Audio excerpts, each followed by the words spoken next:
Sebelum dilengkapi oleh fitur serba canggih seperti sekarang ini, perkembangan komputer diawali dari sebuah inovasi sederhana yang lahir sejak tahun 1800-an. Pada 1954, bahasa pemrograman dicetuskan untuk pertama kalinya oleh ilmuwan komputer wanita bernama Grace Hopper. Bahasa pemrograman bernama COBOL ini hadir untuk membantu pengguna komputer dan menyampaikan perintah dalam bahasa Inggris. Sebab sebelumnya, pengguna komputer hanya dapat memberikan instruksi pada komputer menggunakan kumpulan barisan angka. Sejak saat itu, bahasa pemrograman kemudian ikut berkembang seiring dengan evolusi yang terjadi pada komputer. Cikal bakal komputer digital pertama dikembangkan pada tahun 1930 adalah Alan Turing yang pertama kali mengembangkan mesin tersebut. Ia merupakan peneliti matematika yang sukses mengembangkan mesin yang dapat menjalankan sekumpulan perintah. Berkat kontribusinya, mesin tersebut kemudian diberi nama mesin Turing atau Turing Machine, termasuk sebuah simulasi gagasannya yang bernama uji Turing. Komputer digital pertama dikembangkan oleh Konrad Zuse, seorang insinyur mesin asal Jerman. Sebelum Perang Dunia Kedua pecah, Zuse membangun komputer digital pertama bernama Z1 yang dapat diprogram.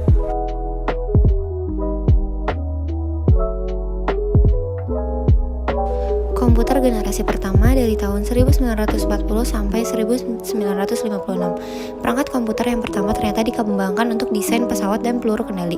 Digagas oleh Konrad Zuse, seorang insinyur asal Jerman. Komputer generasi pertama menggunakan tabung hampa udara sebagai sirkuit dan drum magnetik untuk memori. Komputer generasi pertama ini sangat mahal dan besar hingga mengisi seluruh ruangan. Komputer generasi kedua dari tahun 1956 sampai 1963. Diciptakannya transistor. Pada generasi ini mengubah wajah komputer yang dikenal generasi pertama. Transistor menggantikan tabung hampa dan memulai perkembangan komputer generasi kedua. Selain itu, pada generasi ini juga dilakukan pengembangan memori inti magnetik. Komputer generasi ketiga dari tahun 1964 sampai 1971. Pengembangan integrated circuit menjadi penanda komputer generasi ketiga. Kemudian pada tahun 1958, Jack Billy menciptakan Integrated Circuit Chip atau IC, kepingan kecil yang mampu menampung banyak komponen menjadi satu. Komputer pada generasi ini menjadi lebih kecil dan cepat. Komputer generasi keempat dari 1971 hingga sekarang. Mikroprosesor menjadi terobosan dalam mendatangkan komputer generasi keempat dengan menyatukan ribuan IC ke dalam satu keping silikon. Nah, komputer generasi pertama yang mengisi seluruh ruangan sekarang sudah muat dalam genggaman manusia. Seperti munculnya laptop yang sangat portable dan dapat dibawa kemana-mana. Dan yang terakhir adalah komputer generasi kelima, dari sekarang hingga masa depan. Komputer generasi kelima ini adalah komputer yang kita gunakan ditandai dengan munculnya LSI atau Large Scale Integration, yang merupakan pemadatan ribuan mikroprosesor ke dalam satu mikroprosesor. Komputer ini generasi ini ditandai juga dengan munculnya semikonduktor. Tujuan dari komputer generasi kelima adalah mengembangkan komputer yang dapat merespon suara bahasa dan dapat belajar secara sadar.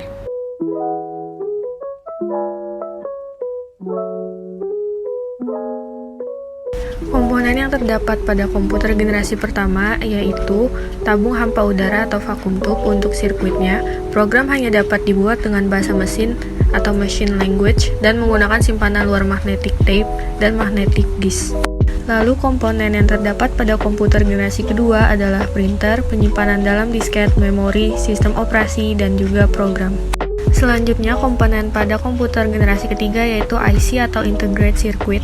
Peningkatan dari softwarenya menggunakan penyimpanan luar yang sifatnya random access.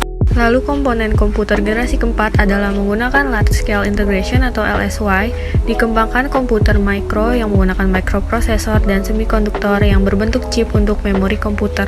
Yang terakhir adalah komponen dari komputer generasi kelima adalah teknologi ULSI, adanya Artificial Intelligence atau kecerdasan buatan, Parallel Processing, teknologi superkonduktor, interface yang user-friendly, bentuk fisik dari generasi kelima jauh lebih kecil, ringan, canggih, compact.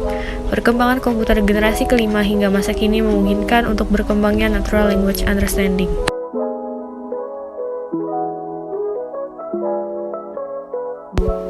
Jenis komputer pada generasi pertama adalah komputer ENIAC. Inilah yang disebut sebagai komputer generasi pertama.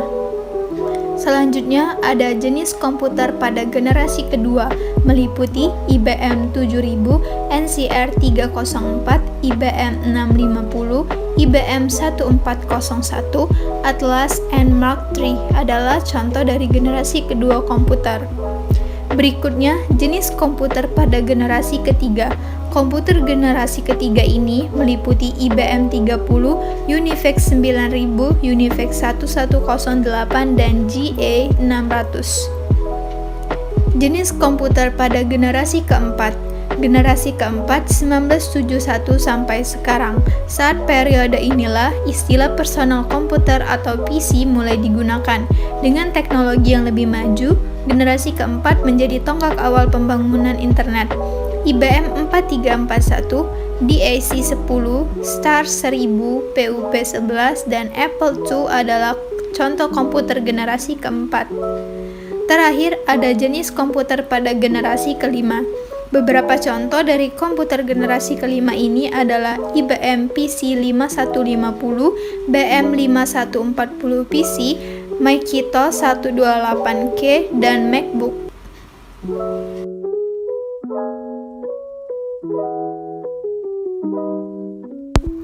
Spesifikasi komputer adalah deskripsi teknis tentang komponen dan kemampuan komputer, mulai dari kecepatan prosesor, model, hingga keterangan pabrikan. Kecepatan prosesor biasanya ditunjukkan dalam gigahertz. Spesifikasi komputer generasi pertama, program dibuat dalam bahasa mesin, menggunakan konsep storage program. Komponen yang digunakan adalah tabung hampa udara. Ukuran fisiknya besar sehingga membutuhkan daya listrik yang besar. Dapat disimpan pada magnetic tape dan magnetic disk. Contohnya komputer IBM 701 buatan tahun 1953 sebagai komputer komersial berukuran besar, dan IBM 705 yang dibuat tahun 1959 untuk industri. Spesifikasi komputer generasi kedua 1959 sampai 1965, kapasitas memori utama cukup besar. Komponen yang digunakan adalah transistor yang jauh lebih kecil dibandingkan tabung hampa udara, menggunakan magnetic tape dan magnetic disk yang berbentuk removable disk. Mempunyai kemampuan proses real time dan team sharing. Proses operasinya lebih cepat. Orientasinya pada aplikasi bisnis dan teknik. Contohnya komputer PDP-5 dan PDP-8 buatan tahun 1963 sebagai komputer mini komersial pertama.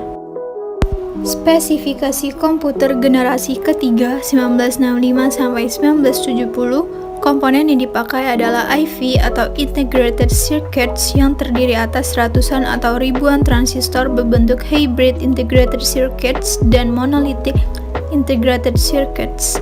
Proses operasinya jauh lebih cepat dan lebih tepat. Kapasitas memori komputer jauh lebih besar. Ukuran fisik jauh lebih kecil sehingga penggunaan listrik lebih hemat. Menggunakan magnetic disk yang sifatnya random access. Dapat melakukan multiprocessing dan multiprogramming.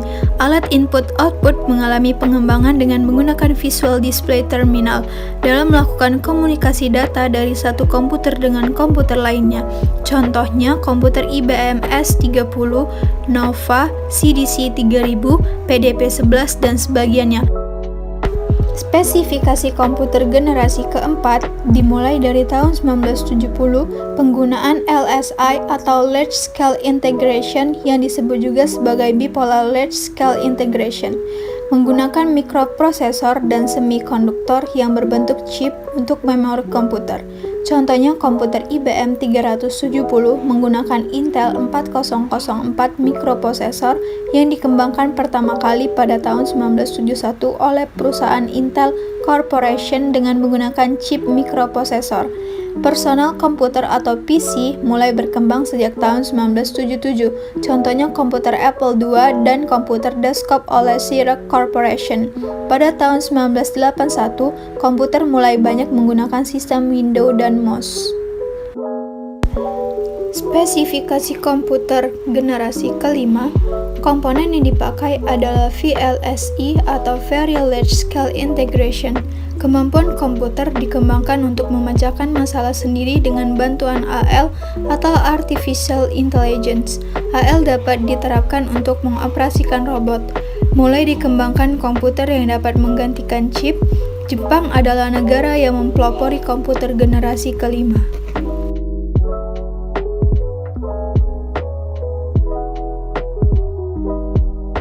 sebagian besar kegiatan yang dilakukan manusia di era modern ini dilakukan menggunakan komputer.